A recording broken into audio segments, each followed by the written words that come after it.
Harap-harapan ang ginawang panduduro at pagbabanta ng China Coast Guard sa mga Pilipinong sundalo nang harangin nila ang resupply mission na halos nasa tabi na ng BRP Sierra Madre umaga noong June 17 sa may Ayungin Shoal. Sa loob ito ng Exclusive Economic Zone ng Pilipinas. Taga-China Coast Guard ang nakasuot ng orange na life vest na ito na makikitang sumisigaw at may hawak pang palakol. Samantalang mga naka-brown fatigue ang mga sundalong Pilipino.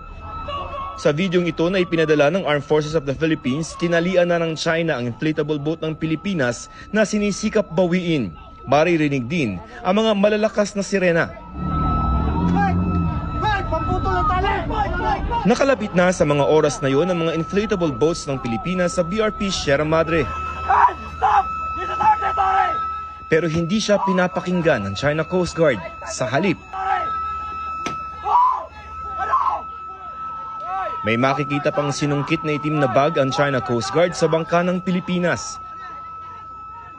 Ayon sa AFP, 7 matataas na kalibreng baril ang ninakaw ng China at hindi pa binabalik pati na mga cellphone ng mga sundalo.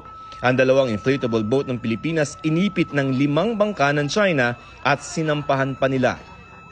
Parang mga pirata na po sila dun sa mga ginawa nilang actions na yan. Habang nagkakagulo, 2 barko ng China ang biglang nagbukas ng laser papunta sa mga Pilipinong sundalo. Pero hindi lamang laser ang ginamit ng China, pati tear gas.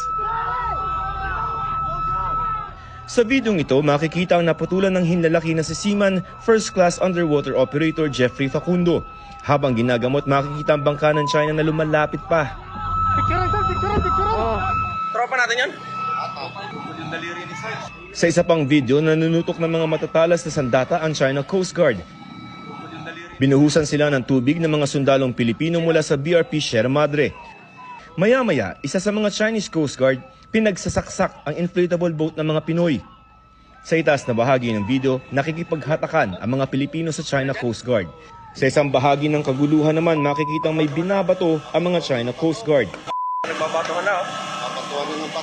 Ang isang inflatable boat ng Pilipinas na ito na papunta rin sana sa Sierra Madre, dinikitan ng 2 China Coast Guard para ilayo sa Ayungin. Bandang alas 8 ng umaga, humingi na ng rescue ang Philippine Navy sa Philippine Coast Guard.